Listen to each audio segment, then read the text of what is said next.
So did I ever tell you about the time I got in a fight at Chick-Fil-A? Yeah, that's right.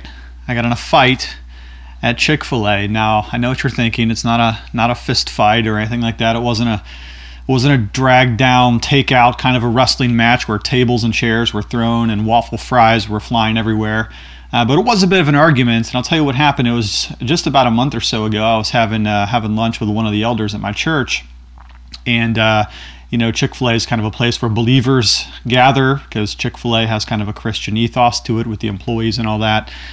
And here's this other guy at the table sitting alone, kind of eavesdropping in on our conversation, and he loudly and boisterously asserted that all of the churches in our county, S-U-C-K, they stink. They're terrible. He used the S word.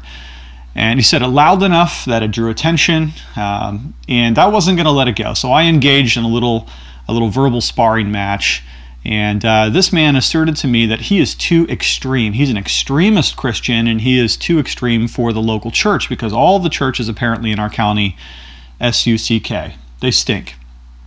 Now, the first thing I would say about that is if you consider yourself an extremist Christian and you're not a part of a local church, there's something wrong with that. Because if you're sleeping in on Sunday mornings on the Lord's Day and you've got your PJs on and you're sleeping until 11:30 or noon, that is not an extremist, okay? I don't care what else you think you do for the good of the kingdom, but if you're sleeping in on the Lord's Day, you're not a Christian extremist. So that's that.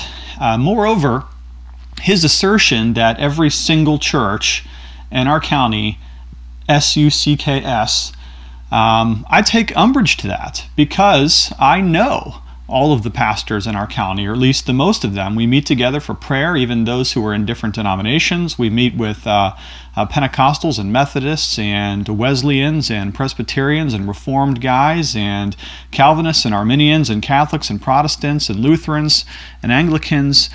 And I know that these men are not perfect and that all of the churches have some kinds of problems, some doctrinal problems, some moral problems, some correctional problems, some church discipline issues. I know all of that. But to assert that all of the churches in our county stink qualitatively across the board, they stink, I cannot abide that thought. And so I engaged this man in some verbal sparring. And one of the things that I wanted to bring to his attention is that the New Testament in itself is a local church document.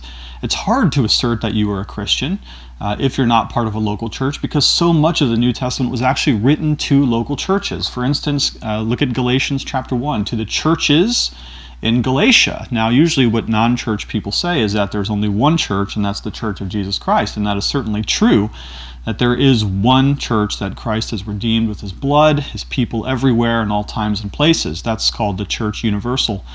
But we can't also neglect that the New Testament has a teaching on local churches, which is why in chapter 1 of Galatians it is plural to the churches in Galatia. Galatia is an area, it's a region.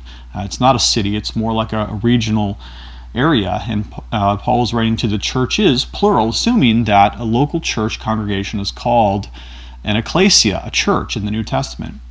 Not only that, but if you look at the book of Revelation, we know that the opening chapters to the book of Revelation is addressed to the 7 churches, plural. Now again, here's this idea of a multitude of local congregations. And so, while it's right to say that there is one universal church, irrespective of denominational differences, it's also a truism to say that the churches are plural in their local gatherings. And so we're actually commanded to participate in the local church. And that's one of the things that I told this man in our verbal sparring match. And I said this, and I'll say it to you as well, and you can disagree with me in the comments if you'd like.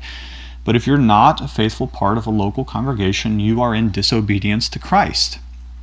I know that sounds a little bit rude, but there are commands, especially in the book of Hebrews. It says, do not forsake the assembling together or the gathering together of the saints. And so that is something we're commanded to do. That's an imperative text.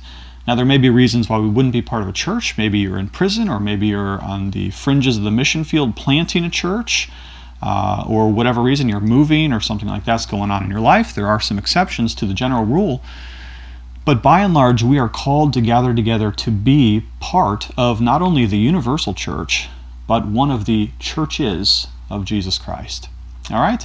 So there are no extremists that are too good for the church. You're not too sanctified for the congregation. You're not holier than thou, that you can't gather together with a body of believers, even if there are problems in the church. And by the way, there are always problems in the church and always have been. If you don't believe that, read the book of 1 Corinthians. It's about the church that has a whole lot of troubles, including sexual immorality and doctrinal errors, and they're receiving the Lord's Supper wrong, and all these kinds of problems. The church always has problems. We see this beautiful passage in Acts chapter 2 at the very beginning, verses 42 to 47, where the church appears to be gathered in peace, and they've devoted themselves to the study of the apostles' doctrine and the breaking of bread and prayers and sharing all things. And there's this very peaceful moment, and we always wish the church could be like that. But if you read the rest of the book of Acts, there are problems and difficulties, and Paul and Barnabas split up, and there are arguments. The church is always what we might call a glorious mess. And if you are fleeing the church because of the mess that you've perceived, I would urge you to go back to a local body of the expression of Christ. By the way, before we close out on this thought, I wish I had said this, but I hadn't. But it was for the church that Christ shed his blood. He loves the church, and the church is his bride.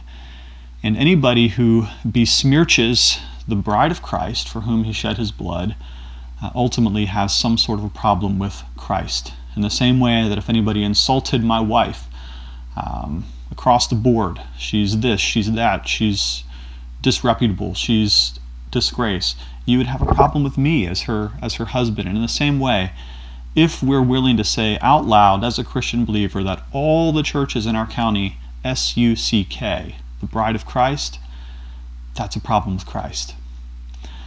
Well, hey, thanks for checking in on this video. Lots more on this channel. Hope you had a wonderful holiday. Beard's growing out, probably will be for the next foreseeable future. Book reviews and Bible reviews forthcoming, also more of these theological chats. If you like what you see here, subscribe. If you don't, go get some other stuff. There's better stuff on the internet than me. Love you lots. Talk to you later. See ya.